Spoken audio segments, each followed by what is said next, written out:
The first impression that comes to our mind about any college: tall buildings, big classrooms, large lobby areas, thick books, IT labs, assignments, class tests, and projects.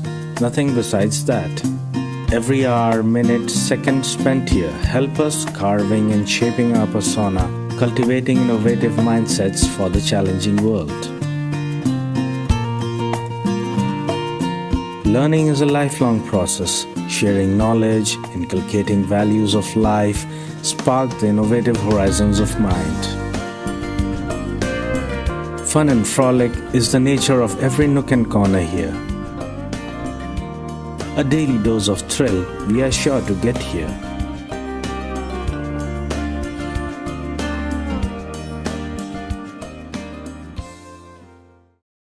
A very good afternoon to one and all present here.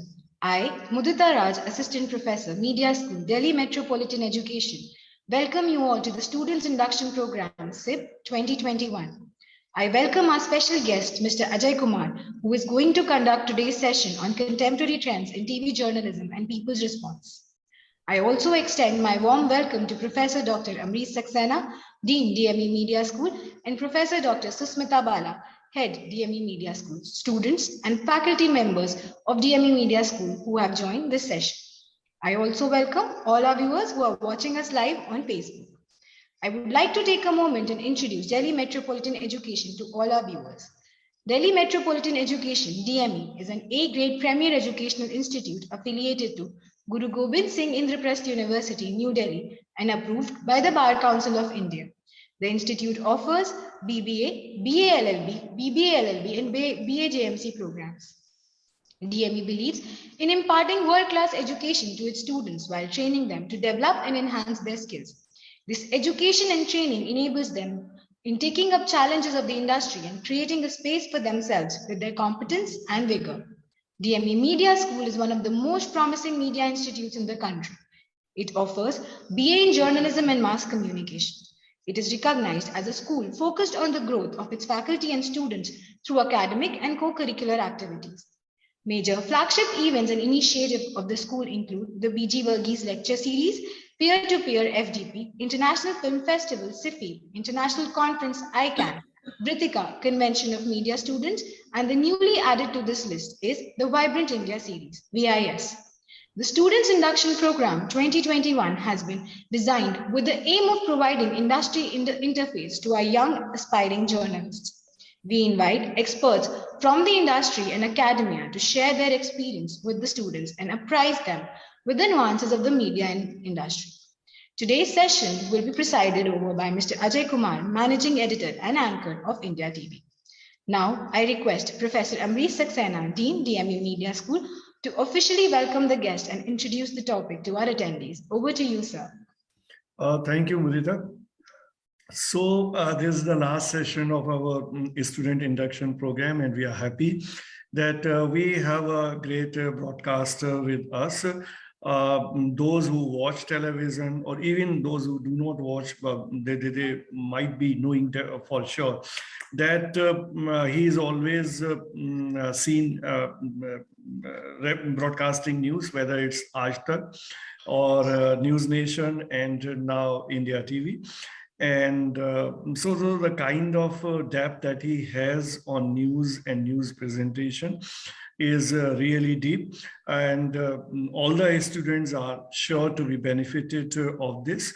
And if we talk about the TV journalism particularly, the way it has grown, whatever ups and downs have been happening in terms of quality and all, and obviously people's perception have been changing regarding TV news, particularly in the backdrop of the digital media, which has penetrated into our lives in a big way, and also in the backdrop of the recent developments which have happened in the backdrop of this COVID-19, since COVID-19 has struck. So number of changes we find have come from broadcasting to digital media, the rise of the digital media and all, but still broadcast media or the broadcast journalism has its own sanctity. So what are those essential ingredients of broadcast journalism or TV journalism that we would like to know in today's session, and then how TV journalism is trying to connect with the people, because connection with the people is really which matters in the digital age. So we would like to listen to Mr. Ajay Kumar on all such issues. And since he is a journalist by profession, but he has an academic bent of mind, so he can even deal with these issues with that perspective also. And if I can tell you, I mean, I have been associated with the TV Today Media School, or the India Today Media School, right from the inception of this institute.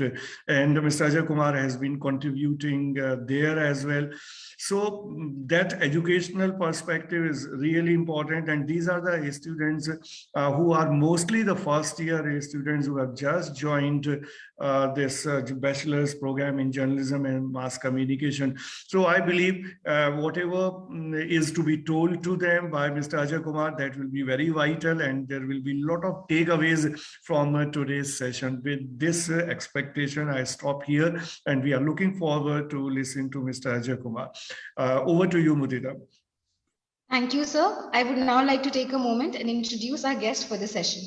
Mr. Ajay Kumar is the managing editor and anchor at India TV, one of the leading Hindi news channels of the present times. Sir conducts his daily weekday show, Muqabla telecast at 5 p.m. He is also the head of the entire digital properties of India TV. He looks after 2 websites and a range of YouTube channels. Mr. Kumar was one of the founding members of News Nation. Prior to News Nation, he was a primetime host and executive editor of Aaj Tak. He has covered all national and regional developments, shaping and changing of the Indian polity. Sir was the first Hindi genre host to start a branded show with his self-branding. Nation Reporter was the highest viewed show of the Star News between 2003 and 2007. Sir has covered and reported various war zones. He covered the Kargil War extensively in 1999 and was the first journalist to reach the peak 4897. He has also covered the devastation that gripped New York post-World War Trade Center terror attack in 2001. He has covered a wide range of extremist activities between Pakistan and the Indian subcontinent. As a columnist, Sir has contributed regularly for Mail Today on issues ranging from politics, socio-economic issues, constitutional and international developments. He has been writing for international publications like the Herald. We welcome you to DME Media School, sir. I now hand over the session to you. Many thanks, Mudita, for the introduction. I had rather forgotten most of the things that I had done. So it's a kind of a gentle reminder, which makes me feel at least that, okay, I have a long history of what I have done. But thanks, Dan. I am really thankful to DME for inviting me for this session, and especially Dr. Saxena and Dr. Bala. I'm immensely grateful to you for inviting me over. Talking to young minds is always a pleasure, because rather than talking down to them, it's a great opportunity to learn a lot from them, because it's the youth who changes the dynamics all around us, be it politics, be it economics, be it any field of coverage that you can look at. So rather than being a talk-down approach, I would suggest, if it is convenient with all, that I'll do a brief intro, and then people who are there on the panel can ask any question that they feel is right, because that's, I guess, a better way of going about it, because the two-way communication to me feels much better than a television one-way communication. So rather, I'm sure since this is one of the last sessions, sure, a lot would have been already talked about, and the theoretical aspect of journalism would be taught in the classes at exhaustive lengths, which I'm sure DME would do to its students and provide the basics. I would rather today like to focus on the challenges which stand affront the entire broadcast media. And these challenges surmount us at a much larger scale than any previous challenges that the broadcast media has ever really faced. If you look at broadly, broadcast, or as a mass broadcast in a news genre, started from 92, when Zee started a half-an-hour bulletin as a private player. Prior to that, it was a state monopoly, and Doordarshan and All India Radio were the only two broadcast mediums available to the people of country. It was very evident that prior to 92, majorly people would trust BBC with its 15 minutes of news broadcast because they felt that the government media was not providing adequate information. It was slightly slanted. That was the general belief. But post 92, there has been a complete boom with private news broadcasters.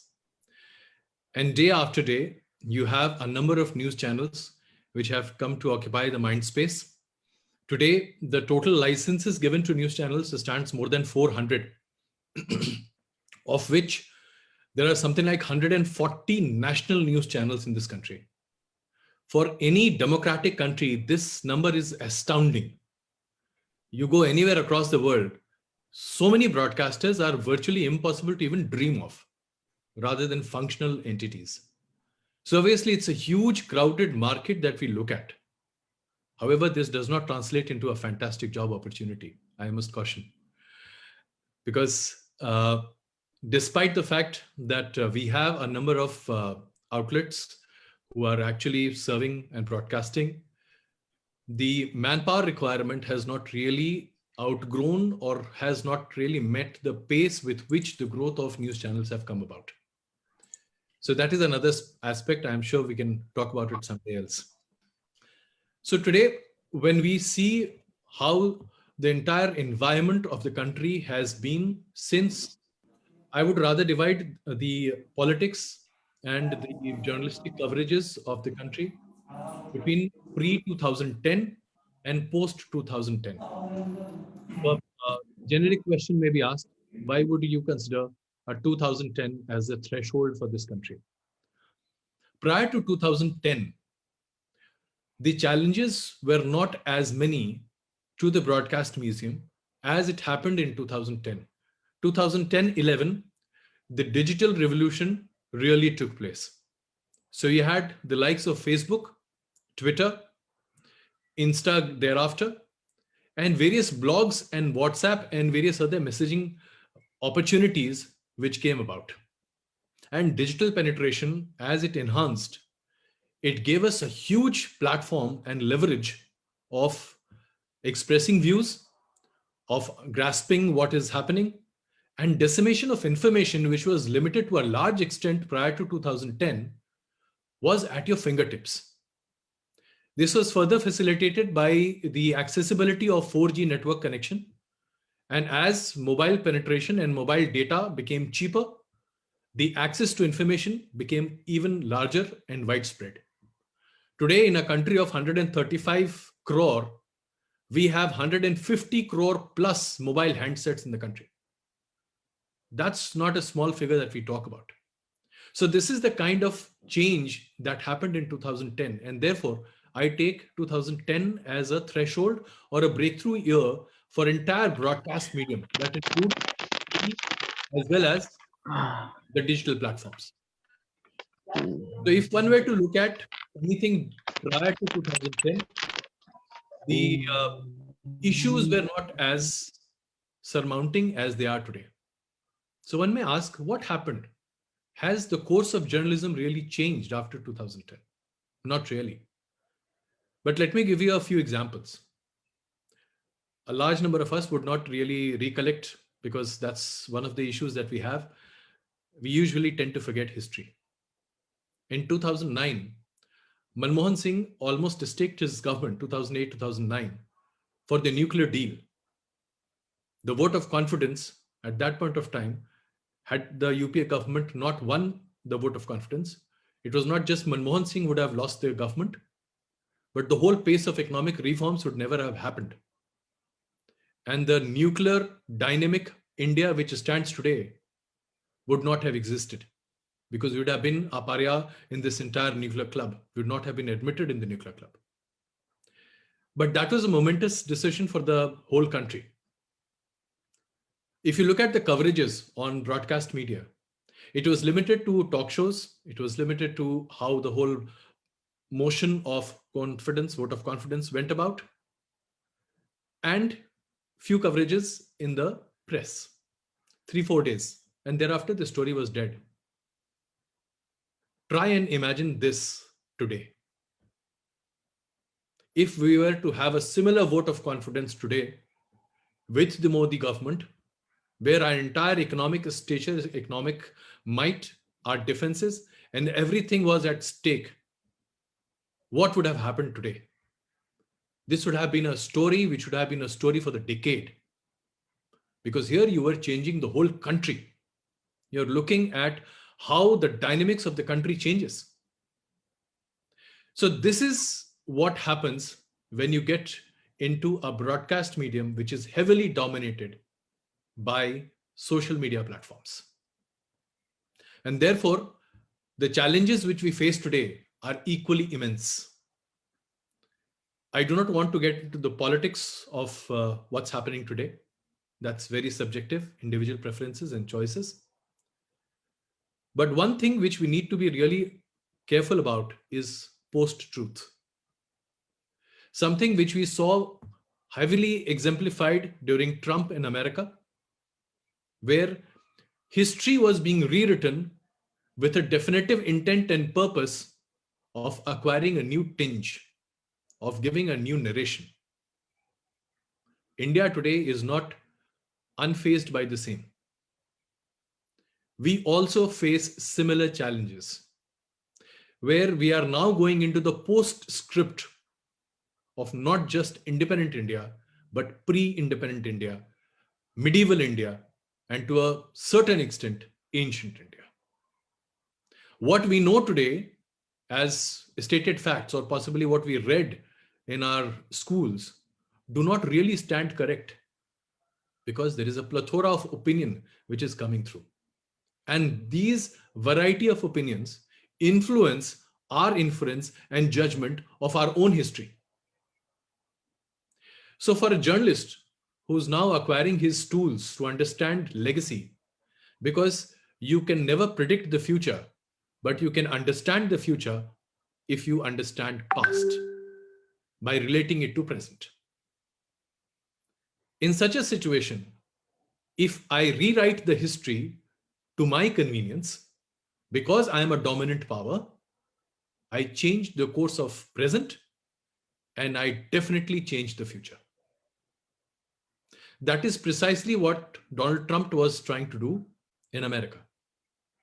The entire American society was being divided precisely on this ground, that history was being rewritten to suit political purposes. And therefore, it is imperative for us, because we are a thriving democracy, we are the largest democracy in the world, that we stick to the core values.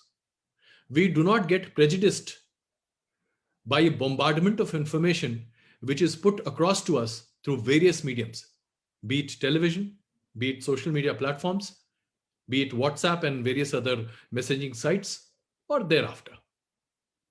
So how do you caution against such a eventuality?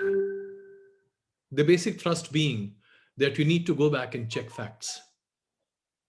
So fact checking is not just important for a digital media, fact checking is very important for broadcast of all forms, including television. Say, for example, today I am trying to do a story on the farmers' agitation. If you look at the information available, various news outlets, I call them outlets because ultimately they're all organizations which are privately owned. So various news organizations have a mind of their own. They have an editorial line and they push a certain kind of thought process. Does it necessarily mean that all the viewers are getting a very balanced, processed information? No. We are getting information which is given by one particular line of thought. And there can be varied line of thoughts. At the same time, the broadcast medium is facing stiff competition from the social media platforms. So a lot of information is being peddled through that. One has to now shuffle in between all these layers of opinions to form a considered and concrete opinion. And unless you do that, you yourself will be inclined towards a political thought process and will thereafter be a tool of propagation rather than doing what you actually have set out to be, a journalist. Because for all of us, the first priority is that we do things for the larger good. Our purpose is for the larger good. That is where journalists may definitely be called the Narad Munis of the world, because we transfer information and get information from all the gods and disseminate it to the lesser beings in our so-called perspective. But fact of the matter is that unless we are sure of what we are doing, we actually act as a tool. So are we willing to be a tool in the hands of those who want a definitive opinion to be percolated down to the populace? If we are not willing to be a tool, then we need to work for the larger good. And the larger good, as the Gita says, is always for the benefit of the society, the entire composite society. It is not for the benefit of a section or a group or a set of individuals. So post-truth is something which really need to be very cautious about. The second fact which virtually emanates from this is, it's very often said that media today is completely biased. Everybody has their own line of thought. There is no unbiased news. Now, this is something which I encounter very often when I interact with students, and even on a very generic basis. My answer to this is something which I'm trying to push to you, because this is something which you'll face virtually every day in your life. Are you free from biases? Are you doing real journalism? Are you really a journalist? These are the questions that are asked by everybody across. So is there a concept called real journalism? Is there a real journalist? I may humbly submit, there are no real journalists and there are no concepts of real journalism. Now you may say, why is it so? So let me go back to the premise. What is journalism? As a reporter, an individual goes to a particular event. Something is unfolding. I'm covering the parliament. So I'm seeing the ruckus in the parliament. And that ruckus or that communication, that press conference, that incident, that rail accident, that air accident, that economic crash is being observed by the reporter as an individual. That reporter as an individual is conditioned by his own predisposition of thoughts. Those predisposed thoughts decide how I perceive the story. So what I perceive as the story, I take it back to my editor, and the editor hears a second version of the actual event that has happened. Now the editor, who comes with his own predisposition, comes up with a notion of his own, how he perceives the reporter's reporting. And he makes a copy edit thereafter. So this is a second layering of opinions, which is on basis of what actually happened on the ground. And finally, this piece with another correction may go and get published or may be broadcast. So are you really seeing the real development that is happening on the ground? Answer is no. You are seeing, you are hearing, you are reading perception 1 modified by perception 2, possibly modified by perception 3. So this is subjective. So when you are looking at something which is subjective, how can it be called objective journalism? Objective journalism is a coinage where we want to balance opinions. But while balancing opinions, if I am a smart aleck, I need to use interface in between the words, and I can play with it. And I can give it the slant that I want to do. So basis this, I have always believed that there is no free journalism in this country. No free journalism in any country, no free journalism in any part of the world. It has never been, it can never be. Journalism is subjective. So why do we do it? We do it again with the concept of larger good. When we look at why is it that a certain large section of populace is disadvantaged? Why is it that policies of government may benefit or do harm to the people at large? And people at large again means the wider spectrum of the whole society. We are not looking at small sects, groups. So this is where comes our ethics. The ethical mind applies and says whether you're doing the right thing or you're doing the wrong thing. Right and wrong again is subjective to the larger public good. And once we talk about the larger public good, right and wrong gets defined accordingly. That is why the Western philosophy does not understand the concept of dharma in India. Dharma is not religion. Dharma is a decision taken for the larger, wider public good. And that is what Gita talks about. So if you are a budding journalist, you are going out in the field, you have to have a very balanced, not a predisposed mind. You cannot be opinionated. And to not be opinionated, it is necessary that you have a variety of information, a range of information. And if you do not have that, then you're not doing your job properly. And lastly, the point which I feel is heavily today influencing our coverage of broadcast media. Broadcast per se has now taken the social media as the source of news. What we see on Twitter, what we see on Facebook, what we see on various social media platforms is the source of information for most of us. Incidentally, the governments has also taken to social media to connect with people. It is not just a connection, it is also announcements of policies, justification of government's actions, criticism of their opposition. So the social media has become a tool in the hand of the government, the tool in the hands of political parties, the tool in the hands of influencers to propagate a certain line of thought. You would see that even before the reporter gets the information, the gentleman tweets. So where is the exclusivity? Where is the reporter's effort of getting information? Please recall, when was the last exclusive, really exclusive thing that you saw on television? I'm dying to see something like this for the past almost 10 years. There's nothing exclusive. We all have the same information. We all are covering the same event. We all are covering the same development, and everybody writes exclusive. Biggest lie, biggest fallacy that we propagate to our viewers. Just because it is on your television screen doesn't mean that your television is the only screen that I'm watching.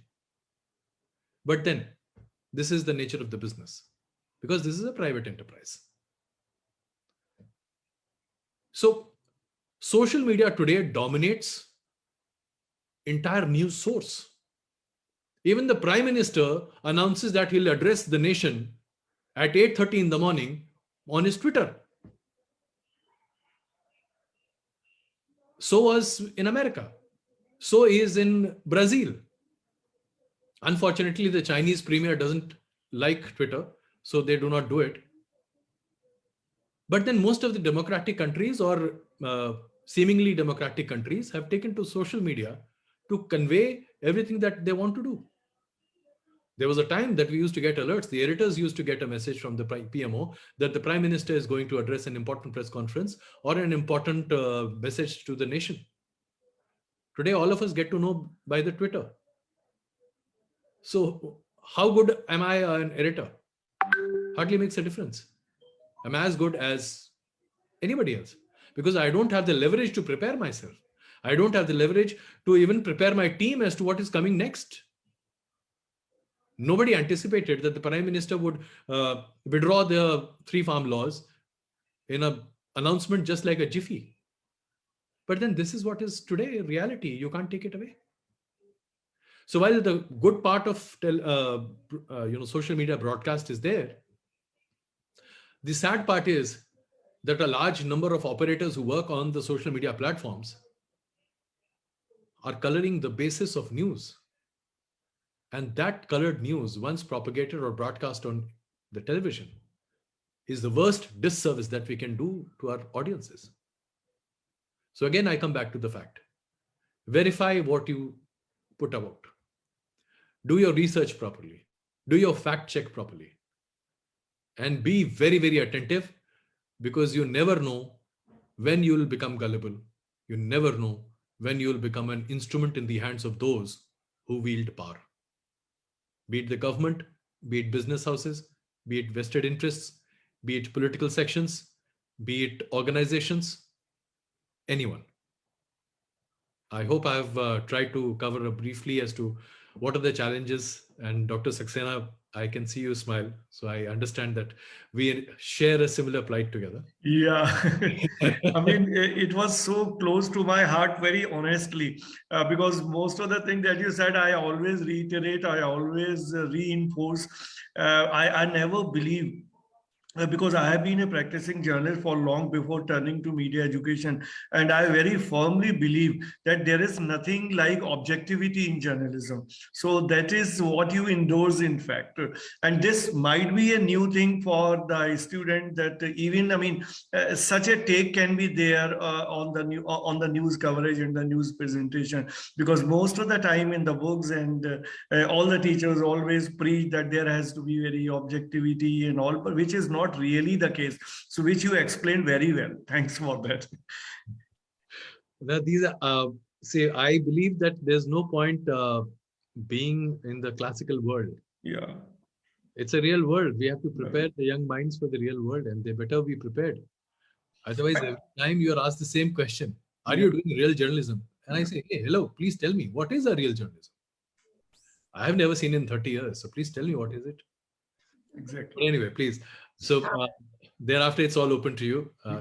If students ask the questions. Thank you, sir. We will now take questions from the students in the audience. One of the questions that I'm getting from the audience is that, can you give some advice to the students who want to join defense and conflict reporting? Defense and conflict reporting. Yes, sir. Okay. Incidentally, I have covered defense for almost 9 years. So I have a first-hand experience. And I'm one of the few fortunate journalists to have covered the Kargil War, the Iraq War, and also I went to Afghanistan when the American action took place in 2001. So I have first-hand experiences of things that can happen to you, and also how, what kind of, and what element of risks that you can do if you get into defense coverages. Incidentally, things like these do not happen at a large extent today. But 1999 Kargil War was the first televised war. Up till then, Indians had not seen war on television. They had only seen it in the film division clips. And that was 1965-62, and 48 a few aberrations, and then still images. So we never had a vivid image of what war can be. Having said that, defense is an exhaustive field.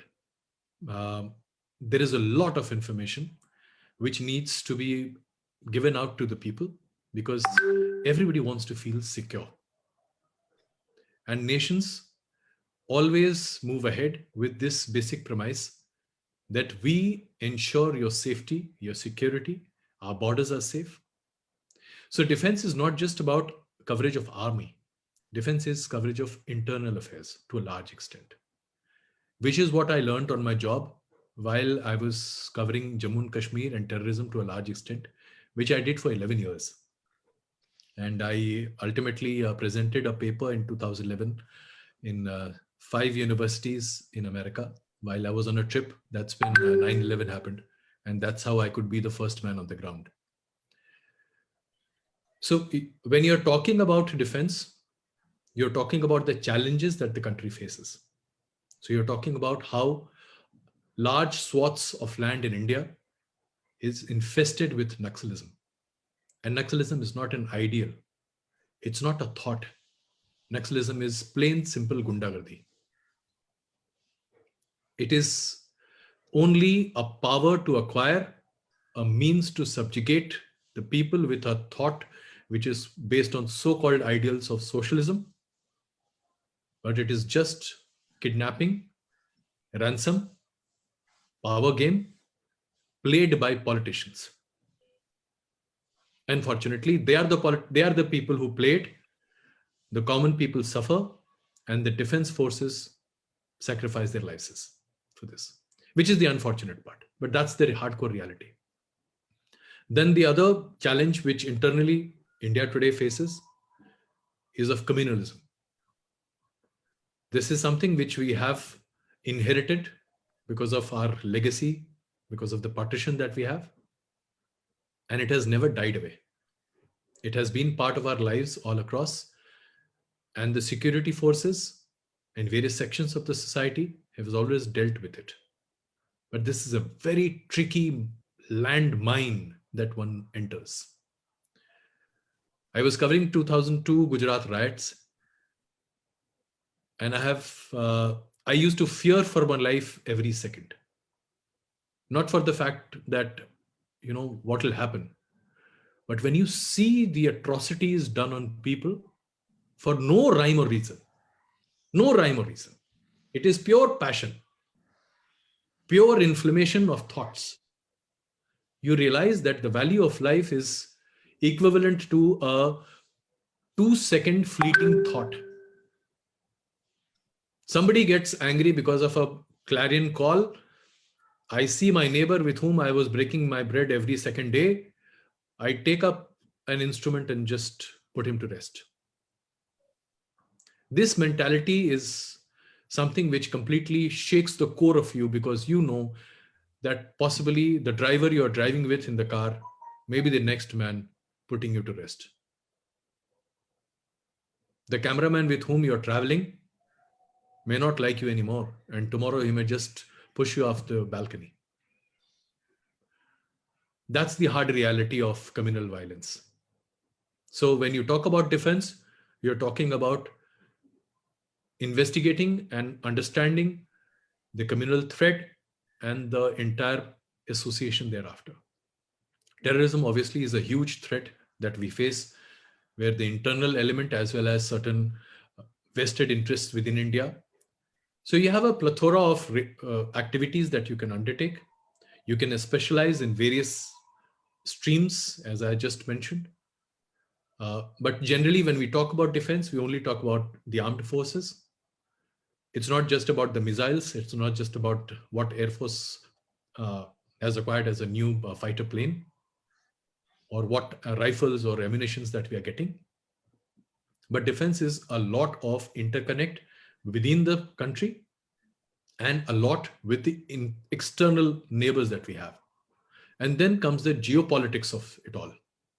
And once you get into the geopolitics, which is called Samarik Sambandh in Hindi, it becomes ever exhausting, because you never know why an America is trying to push up F-18 for India while it has already stopped production of F-18 Hornets in America. So why is it trying to push an F-18 to India? Definitely there is an economic angle to it.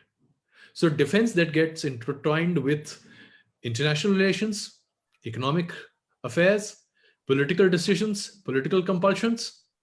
So as a defense journalist, you're doing not just what the acquiring aspect of army is or the might of army.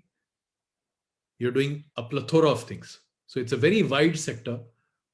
One must choose very carefully as to what one wishes to do.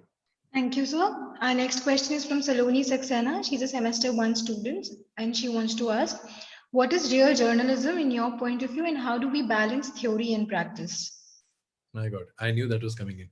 I think I need a cup of tea for this, so please pardon me if I take a sip.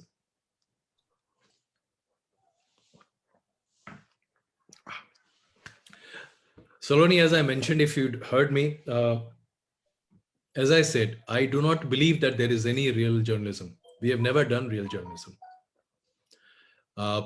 My first brush, incidentally, with journalism was December 1992, when I started with Times of India.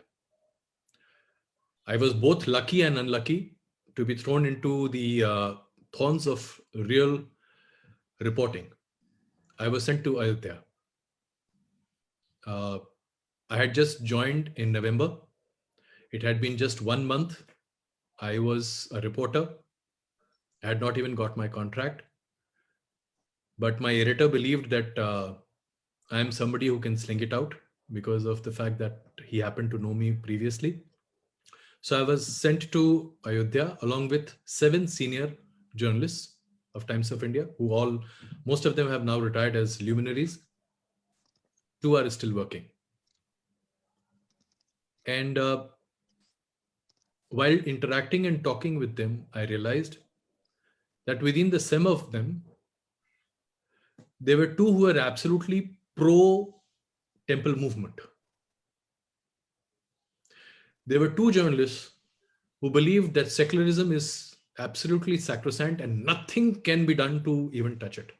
So the government had to really come in force. Kalyan that government should have been dismissed. President rule should have been imposed. The Prime Minister should have come in force. The entire ground should have been vacated. There were 3 who were somewhere in between. Today they were pro-Hindu movement.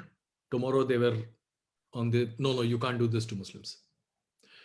So in such a polarized environment, I was one fresher who had no real journalism. I had no intent of ever becoming a journalist. I just happened to join because I needed a job, and that was the easiest and the fastest thing I could do. And I was lucky that way. So there I had 7 people every evening sitting together, discussing over cups of teas, reams and coffees in Faizabad, because in Ayodhya you could not get non-veg. So we would be gouging out on all the chicken, mutton and everything else and discussing about Sattvic politics. That gave me the basic thrust that it is virtually impossible to reconcile opinions. Everybody has their own notion. I am seeing something. I am hearing something along with somebody else. I want to take it in a certain different way. But my senior, I'll name the gentleman, Rakesh, he believed that he was an out and out. He came from an RSS pedigree and he was like, absolutely, are you mad? This thing has to go. And how do you tell him that, listen, it's not really happening, in the ground, things are different. There are all kinds of people. People are here for faith. This is not politics. But for him, faith and politics was one. And his pieces were published just like that. Because the editor sitting here was balancing all opinions. And he knew why he had sent all these people. Because he knew that the orientation of each and every journalist was very clear to him. So that was my first lesson. That when you see one event which is unfolding, एक आदमी एक बार में एक ही तरह की बात बोल सकता है, लेकिन उसको सुनने के बाद मैं उसका क्या मतलब निकालता हूं, ये मेरे ऊपर है. अब जैसे टिकैत की बात देखते हैं. टिकैत ने कहा, उस दिन हम सब लोगों ने उसको बड़े अलग अलग तरीके से चलाया और मैंने भी एक लंबा चौड़ा डिस्कशन शो किया. And given the prerequisite that I am with India TV, मुझे अपनी एडिटोरियल लाइन फॉलो करनी होती है, तो which I follow very politely and graciously. And उसने कहा कि अगर आप हमको सड़क पर इसी तरह से बैठने के लिए छोड़ देते हैं तो 26 जनवरी जैसे हादसे फिर से हो सकते हैं.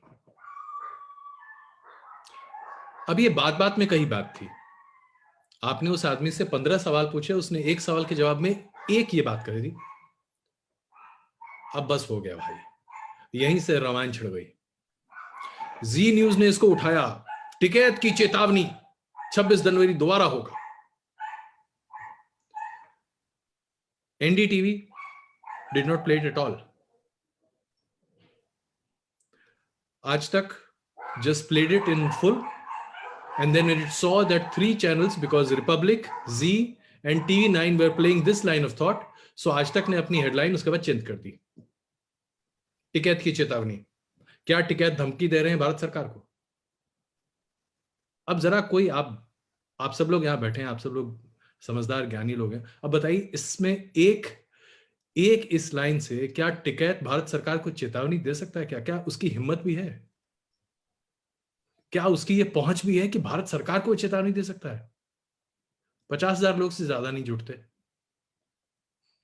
लेकिन हम इसको एक हाइपरबोल बना देते हैं, हम इसको अपने अपने तरीके से करते थे। शाम में मैंने भी डिबेट किया और मैंने भी यही कहा, टिकैत ने चेतावनी दी। लेकिन मैं खुद जानता था कि पूरा इंटरव्यू सुनने के बाद, भाई ये तो उसने इन पासिंग कहा था, this is not the story. The story is कि he wants MSP to be given a legal framework come what may. Simple one line story. इस पूरे इशू पर कोई ये बात करने को तैयार नहीं है। आप में से किसी ने आज तक कोई भी बहस नहीं देखी होगी कि एमएसपी को लीगल फ्रेमवर्क भारत सरकार क्यों नहीं दे सकती। इस पर कोई चर्चा नहीं करेगा, इस पर लोग लेख लिख देंगे, लेकिन कोई चर्चा नहीं कर सकता। और इसकी सिंपल वजह यह है कि यह बहुत ही टेक्निकल मैटर है जिसमें दिमाग लगाना ही नहीं है। सिंपल सी बात है, जब आप एमएसपी को लीगल फ्रेमवर्क में लेकर चले आते हैं, then the first thing that comes to you is the WTO will take your trip, because this will be an overt example of providing farm subsidy, and none of the countries are overtly allowed to provide farm subsidy. If you are providing farm subsidy, then your exports become non-competitive and you cannot sell in the international market, because subsidy को add करके ही market में आपको price मिलेगा। अब ये बात हम और आप तो बातचीत में कर सकते हैं, लेकिन टीवी पे जब करेंगे तो हमारा कोई ऑडियंस इसको देखेगा ही नहीं, और जब कोई ऑडियंस देखेगा नहीं तो करेंगे नहीं। तो हमारे लिए जरूरी क्या है? टिकैत ने भारत को चेतावनी दी। अब कोई मुझे समझाती कि इसमें जर्नलिज्म कहां है? तो I hope I have answered the question. The real journalism which हम जो करना चाहते हैं वो शायद एक आइडियोलॉजिकल थॉट है।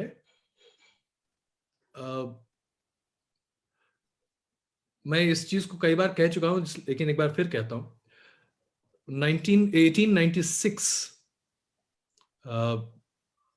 तिलक रोट इन हिज पेपर, पत्रकारिता का पतन हो चुका है, इसके उत्थान के लिए हम सबको मिलकर काम करने की आवश्यकता है।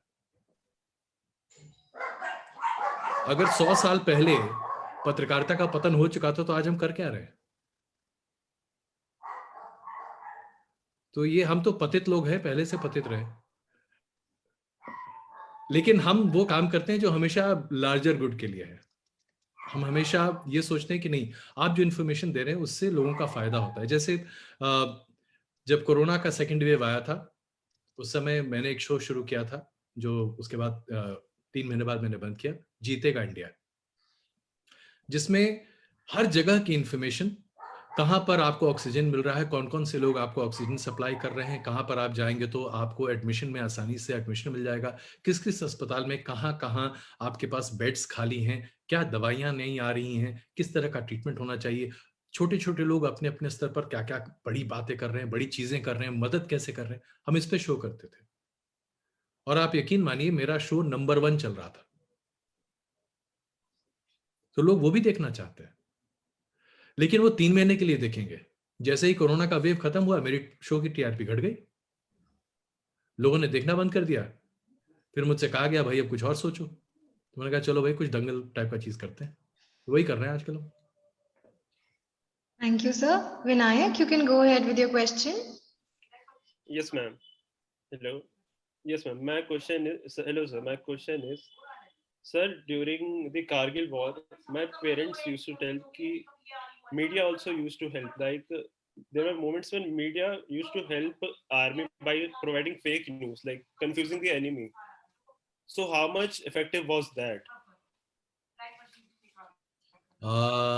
I am not sure the source of information that your parents have, so I will not be able to comment on it. But मुझे ऐसा तो नहीं लगा अपनी पूरी रिपोर्टिंग के दौरान कि हमने कहीं कोई फेक न्यूज़ प्रोपेगेट की हो या एनिमी को कंफ्यूज करने की कोशिश की हो। वो हमारा काम नहीं है। That is not us. सरकार जो बोलती थी हम उसको चलाते थे, क्योंकि हमारे लिए सरकार का वर्जन सबसे इंपॉर्टेंट है। उस समय रोज दिन ministry of defence, external affairs के 2 प्रवक्ता ब्रीफिंग करते थे और वो बताते थे कि सुबह से लेकर बीते 24 घंटे में क्या हुआ है। So we used to put that across because that is the government's authenticated version.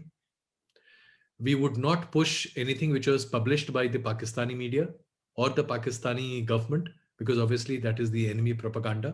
तो वो आप अपने देश में नहीं होने देना चाहते हो। हम अपने सोल्जर्स की मेहनत की बात करते थे। We used to talk about how they have fought and I have seen आज कोई उस पर बात नहीं करता, लेकिन अगर आप में से किसी के पास वक्त हो तो सुब्रमण्यम कमेटी रिपोर्ट निकाल कर पढ़िएगा। It is a 1050 page report and it talks exhaustively about how as a country we were deficient in tackling an external aggression at that point of time. It is pathetic when you read that report. हमने वो चीज देखी है। हमारे पास सामान नहीं थे साहब। The Pakistani side was much better weaponized than us. But then the soldiers, the people on the ground, उनके हौसले देख के अच्छे से अच्छे आदमी के रोंगटे खड़े हो जाते हैं। मेरे अभी भी हो रहे हैं। मैं एक छोटा सा इंसिडेंट नरेट करता हूँ। I just crossed जोजिला, क्योंकि उस समय गाड़ी से ही जाने का एक रास्ता था। या तो आप ले के थ्रू आ सकते थे या आप श्रीनगर के थ्रू जा सकते थे। और मई 26 या 29 को, आई एम नॉट फॉरगेटिंग, पहली बार जब ये पता चला कि वाजपेयी जी के साथ मीटिंग हुई थी 3 सर्विस चीफ की एमओडी में, और हम लोग को पता चला कि वॉर हैज हैपेंड। लेकिन उस समय तक ऑफिशियल नहीं था। 3 दिन लगे सरकार को उसको ऑफिशियली डिक्लेयर करने में। So after the initial briefings and all I went to Kargil. तो मैं रास्ते में गाड़ी से जा रहा था, जोजिला क्रॉस किया और उसके बाद मुझे पहला फील्ड हॉस्पिटल और उसके साथ साथ बेस कैंप मिला। और उस समय चॉपर एक उतरा था और उस समय बड़ी ताकत होती थी हमारे माइक में। बहुत कम चैनल्स होते थे। आज तक का माइक अगर आपके हाथ में है तो कोई पूछता भी नहीं था कि आप क्या हो, बस आप सीधे घुस जाओ कहीं भी। किसी ने कुछ नहीं पूछा। एक आदमी ने, I think he was a brigadier, who just called me aside कि are you a new chap or have you covered defense? I said, sir, I've been in this for almost 4 years now. Okay, so do things make us proud. That was what he said. And I really felt कि yes, जब आप हम अपने लोगों की बात कर रहे हैं तो हमें तो वही करना पड़ेगा जो हमारे फौज के लिए अच्छा है, हमारे देश के लिए अच्छा है। और चॉपर से इंजर्ड सोल्जर्स निकल रहे थे। मुश्किल से 20-21 साल का एक नौजवान था। फ्रंटलाइन सोल्जर होगा, सिपाही से ज्यादा नहीं होगा। और उसका पूरा एक शोल्डर गायब था, एक हाथ नहीं था, रिब केज पूरा सामने दिख रहा था। And it was absolutely certain that he will pass away. He was on a very high dose of morphine. जब आप मॉर्फिन के डोज पे होते हो तो आपको पेन पता नहीं चलता, आप एक बहुत ही अलग जोन में चले जाते हो। And he was just shouting one thing. एक हाथ जो उसका था, उस एक हाथ से लगातार उठा उठा के चला रहा था, भारत मां की जय, भारत मां की जय। ये जज्बा था जिसने हमारे युद्ध को हमारे लिए जीता था। And this is what I saw everywhere.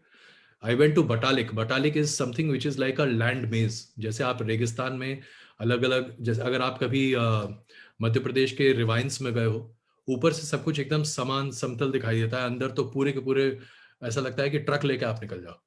वही हाल बटालिक का है। ऊपर से पहाड़ सब एक जैसा दिखता है, अंदर से बड़े बड़े रिवाइंस होते हैं। और वहां अंदर घुसे हुए थे पाकिस्तानी फौज।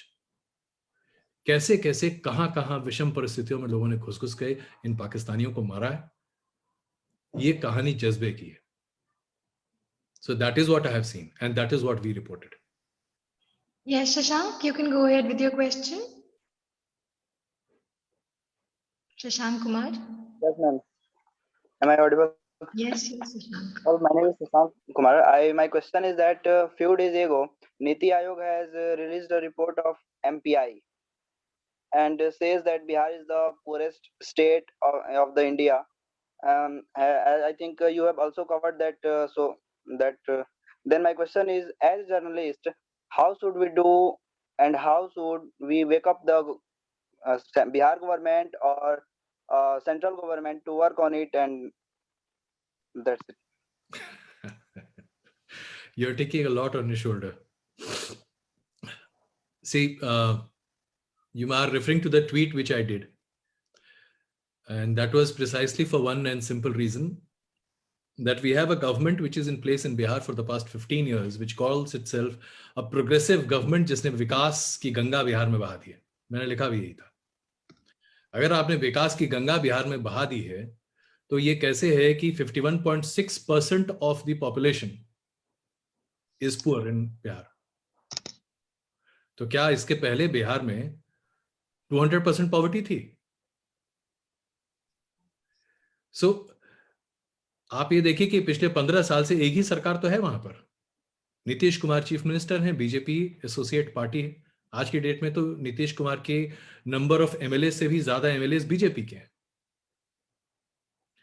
और वहां पर अगर गरीबी इतनी बढ़ती चली जा रही है तो किसी का ध्यान क्यों नहीं है? और गरीबी क्यों बढ़ रही है? जब हम पूरे देश में इतने विकास के ढिढोरे पीट रहे हैं, तो ऐसा कैसे है कि दुनिया के सबसे ज्यादा गरीब हिंदुस्तान में रहते हैं? ऑफिशियल आंकड़े हैं कि हमारे देश में 35 करोड़ लोग ऐसे हैं जिनको दिन में 2 बार खाना नहीं मिलता. 35 करोड़ की आबादी जर्मनी, फ्रांस, जापान, तमाम देशों की आबादी से बड़ी है. हमारी लेगेसी भी है, हमको बहुत कुछ इनहेरिटेंस में मिला है. मैं नहीं कहता कि 7 साल में सब कुछ ठीक हो जाना चाहिए, लेकिन उसके पहले भी तो सरकारें रही हैं. सब लोगों ने तो विकास के लिए ही काम किया है, और विकास इतना हो रहा है कि किसी के सामने दिखाई नहीं देता है. आज भी नहीं है नौकरियां लोगों के पास. आप लोग भी जब पास करके निकलोगे तो आपको समझ में आएगा कि जॉब मार्केट में स्थिति क्या है. अभी मैं कह रहा था ना कि हमारे पास इतने सारे न्यूज चैनल्स हैं, लेकिन जब आप नौकरी ढूंढने जाइएगा तो मैं शर्तिया तौर पे कह सकता हूं कि आपको ट्रेनिंग की नौकरी ढूंढने में भी बहुत कड़ी मशक्कत करनी पड़ेगी. और वो इसलिए क्योंकि अपॉर्चुनिटीज नहीं है.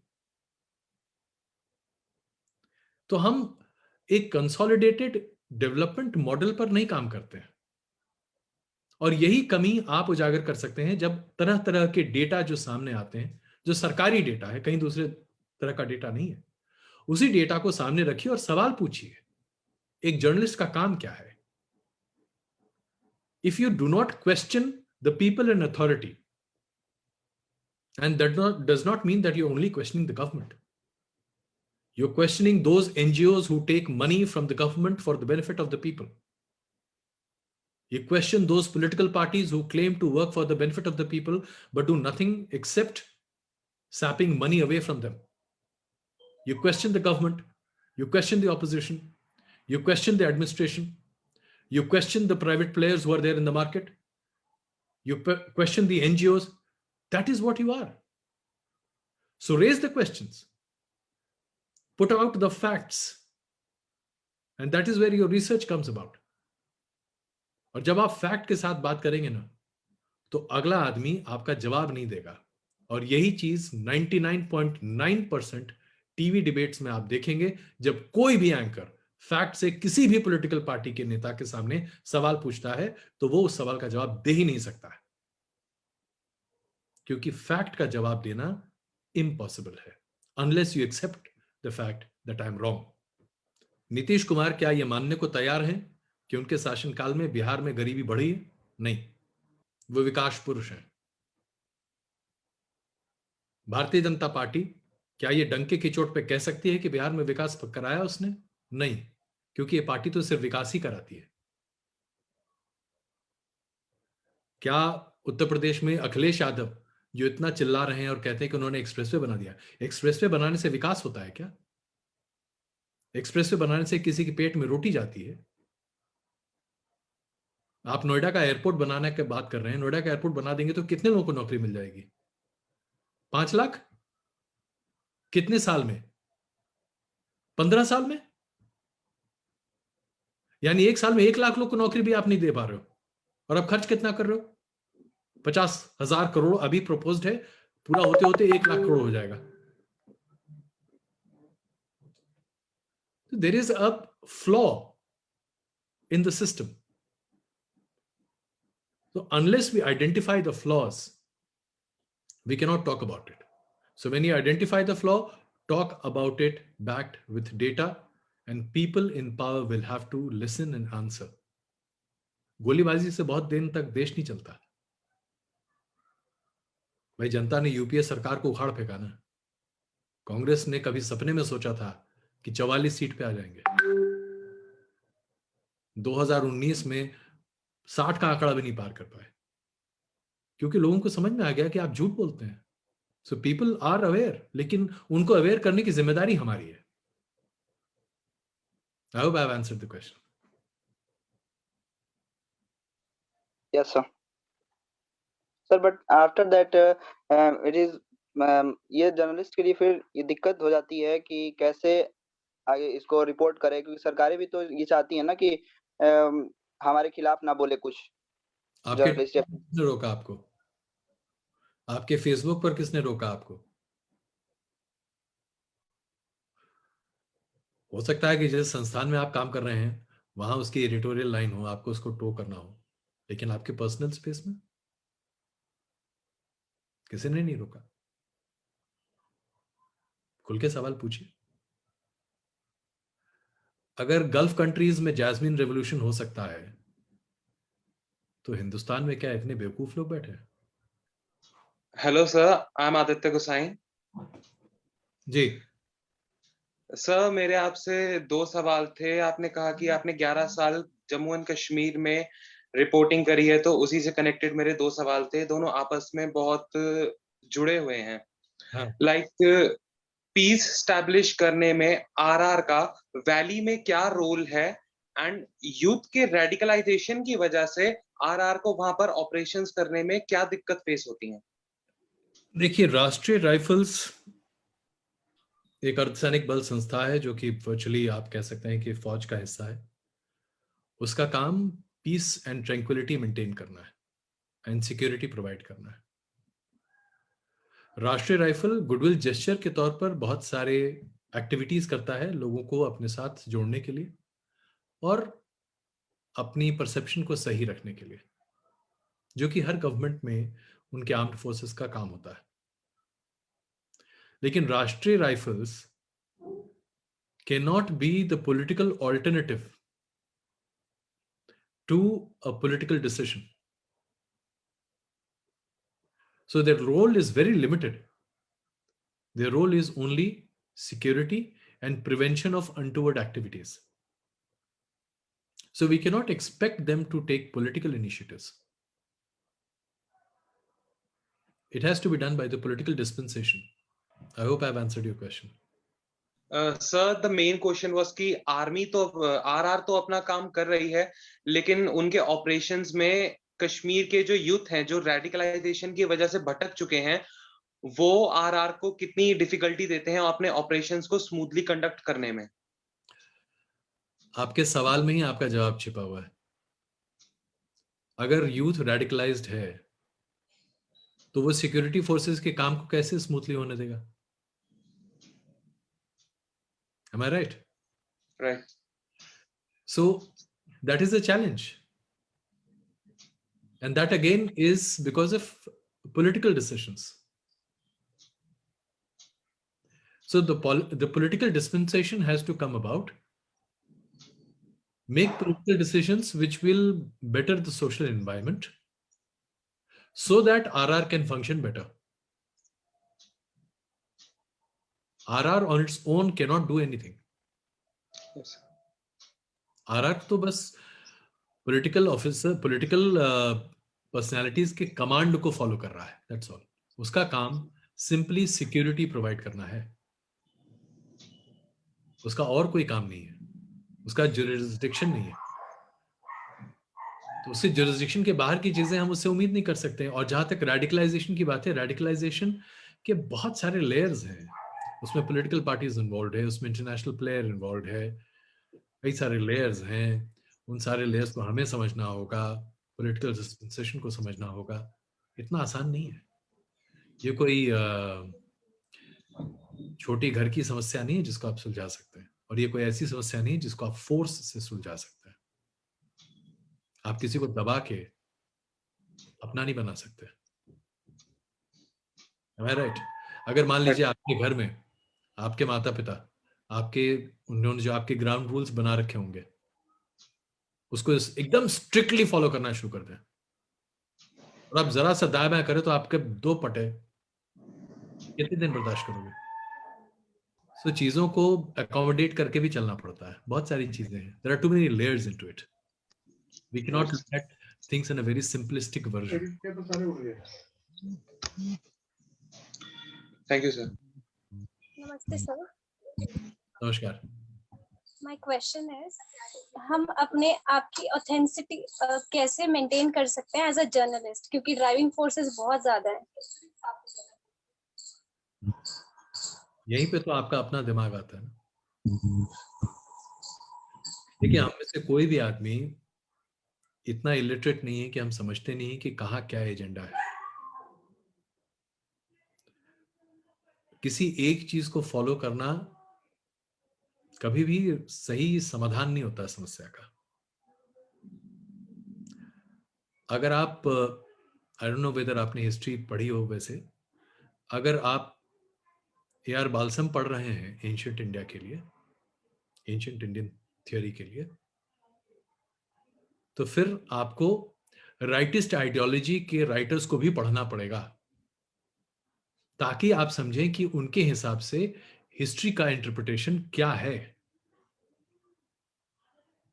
अगर आप तुलसी रामायण पढ़ते हैं और वाल्मीकि रामायण नहीं पढ़ते हैं तो आप समझ ही नहीं पाएंगे कि वाल्मीकि रामायण और तुलसी रामायण में क्या डिफरेंस है। ठीक है, अब मैं इसको बहुत छोटी चीजों में आपको बताता हूं। आई एम श्योर आपने शायद एक पढ़ा होगा या दोनों, 2 तो नहीं पढ़ा होगा, मुझे पूरा यकीन है, हो सकता है दोनों नहीं पढ़ा होगा। लेकिन अगर आप पढ़ना शुरू करेंगे तो आप समझेंगे कि तुलसी रामायण एक भक्त अपने भगवान के लिए लिख रहा है। ओके, लेकिन जब आप वाल्मीकि रामायण पढ़ेंगे तो आप पढ़ेंगे कि एक नरेटर एक इंसिडेंट को नरेट कर रहा है।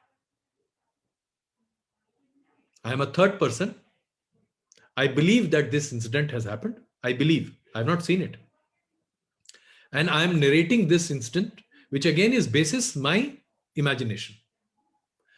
But Tulsidas is somebody who wrote Ramayana, that I am writing about God, and I am his disciple.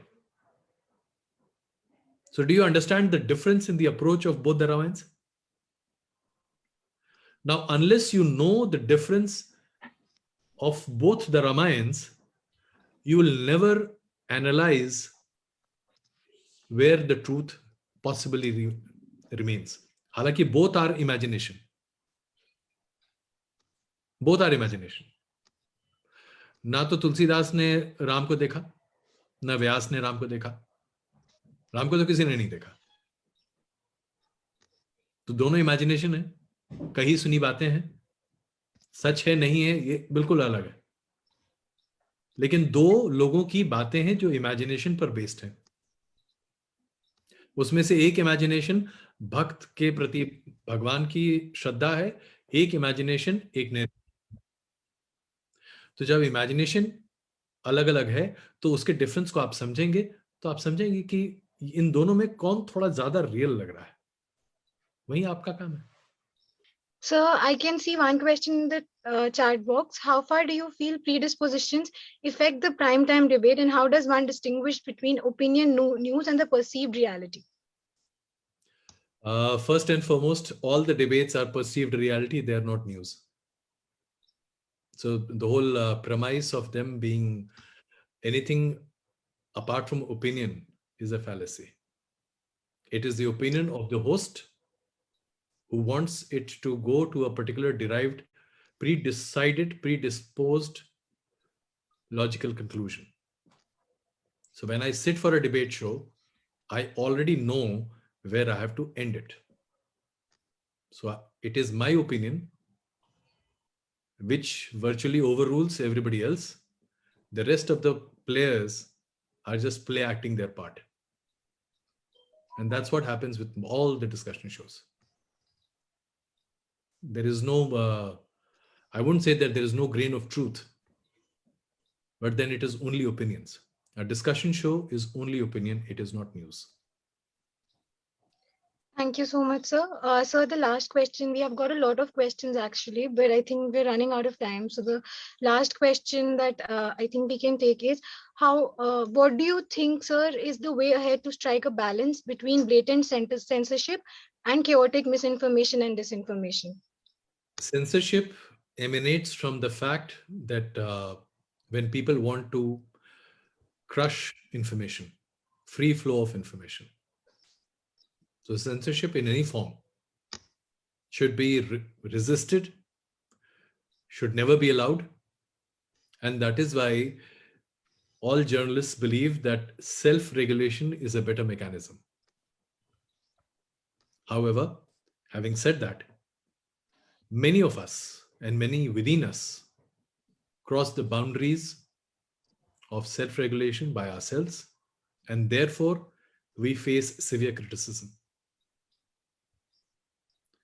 So if we were to make this profession into a thriving, credible, well-accepted profession, a large number of editors will have to stand their ground, which frankly is almost an impossible situation. Because we have to realize that media space, not just in India, but abroad, has only two ownership, either private or government. Media ownership by government, in effect, will tend to be pro-government. Media space occupied by private players will always be led by vested private interests. Because nobody opens a media outlet to lose money. Profit is the motive. If profit is the motive, then you have to sell the commodity. So what is the commodity that a journalist is selling in a media outlet? It is news. So we are hawkers of news. All faces that you see on television, सब बता रहे हैं मेरी सब्जी उसकी सब्जी से ज्यादा अच्छी है, यहाँ देखो, ये लो, ये लो. So we are hawkers. We hawk news. So it is important for you to dissuade yourself from watching opinionated, hawked news. A news bulletin is a much better option where you will get facts, maybe slightly colored, but still facts. But discussion shows, from my point of view, is complete waste of time. Thank you, sir. Thank you so much for answering all the questions so patiently and interacting with the students. I once again thank you formally. Now I invite Professor Susmita Bala, Head DME Media School, to share her concluding remarks and deliver the vote of thanks. Over to you, ma'am. Thank you, Mudita. Thanks, Mr. Ajay Kumar, for discussing the latest trend in TV journalism in the historical perspective. Sir has been into journalism for so long, and so he could tell us with his own experience as to how TV journalism has evolved in India. Examples and cases which Mr. Ajay Kumar cited were really interesting. He took the whole practice of journalism to conceptual level. He raised the issues of objective journalism while explaining the subjectivity involved in journalism, and he reinforced a balanced journalism. मुझे लगता है कि जब sir ने जैसे बताया कि editorial lines को आपको फॉलो करना पड़ता है और वो अगर प्री डिसाइडेड है तो काफी डिफिकल्ट हो जाता है. एंड जो 3 परसेप्शंस बताए उनके अकॉर्डिंग अगर आप काम करते हैं तो स्टोरी करनी पड़ती है, तो you can realize कि what is wrong and how to do work in field. I'm happy to note that Mr. Ajay Kumar touched upon the aspects of ethics in journalism. He talked about the public good while quoting Gita. It was really impressive and motivating. I feel contented that the student induction program of these new students is finishing at such a high note. क्योंकि मैं already Ajay sir से मिली हूँ आज तक में, क्योंकि मैं काफी टाइम सब तक आज तक में क्लासेस ले रही थी, तो स्टूडेंट्स को मोटिवेशन के लिए आप जैसे सर अगर मौजूद हैं, बहुत अच्छी बात है, बहुत बड़ी बात है। और मैं चाहूंगी कि जब भी कुछ नॉर्मलाइज होता है और हम फेस टू फेस स्टूडेंट से इंटरेक्शन करवाना चाहेंगे, तो आपको एक बार इंस्टीट्यूट जरूर आना पड़ेगा, क्योंकि जो फेस टू फेस हमारा कम्युनिकेशन होता है ना, तो उससे स्टूडेंट को और ज्यादा अच्छी फीलिंग आती है और ज्यादा शायद सीखने को भी मिलता है। तो I express my gratitude to you sir and thanks to all the faculty members and student participants. आपने बहुत बहुत अच्छी तरीके से स्टूडेंट को बताया with lots of examples, so thank you sir, thanks a lot. And the pleasure is all mine. It was lovely interacting with everyone. I am really thankful. I have been too frank and too blatant. Yes. बहुत ज़्यादा लोग इतना शायद नहीं बोलते हैं। नहीं, बहुत अच्छा रहा सर, बहुत ही अच्छा रहा, क्योंकि क्वेश्चंस भी इतने सारे थे, क्वेश्चन इतने अच्छे थे स्टूडेंट्स के, और आपने उनको बहुत कूलली और विद एग्जांपल समझाया, तो वो बहुत इंटरेस्टिंग था और स्टूडेंट को आई थिंक बहुत समझ में भी आया होगा और स्टूडेंट ने बहुत एंजॉय भी किया है सेशन, इसीलिए इतने सारे क्वेश्चंस भी आए। You jolted them all to the core. I hope I have done a positive thing. Yeah. I mean, well, that mental exercise has to be there. Unless you get all that input and unless you don't tax your mind, no learning is possible. So that taxing of the mind is very, very important. That will enhance the analytical capability of a person. And I really appreciate. And thanks a ton again for giving me this time. It was lovely interacting. और अगर आगे कभी मौका लगा तो it will be lovely to meet face to face. Thank you. Thank you so much, Ajay sir, for sharing your experiences and joining us today. It was an honor to host you. I also thank management and leadership of Team DME for supporting us in our endeavors. I thank the students and parents for joining us. I once again welcome batch 2021-24 to DME Media School. The faculty and team from DME wish you all the best. With this, I take your leave. Have a great day ahead. In DME, we believe in engagement and empowerment of students.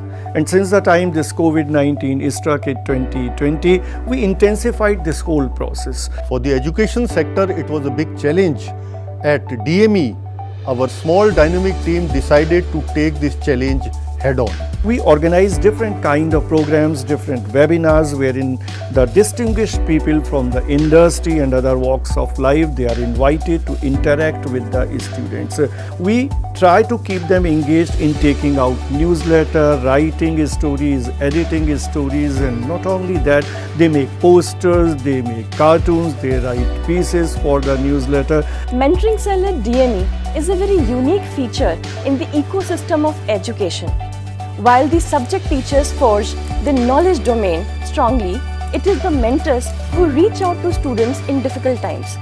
During pandemic, when our students faced loss of their loved ones, home isolation, and several other family issues, mentors ensured that students remain cheerful, lively, and stay connected with us. We have ensured that our students are treated with compassion, warmth, and gentle touch.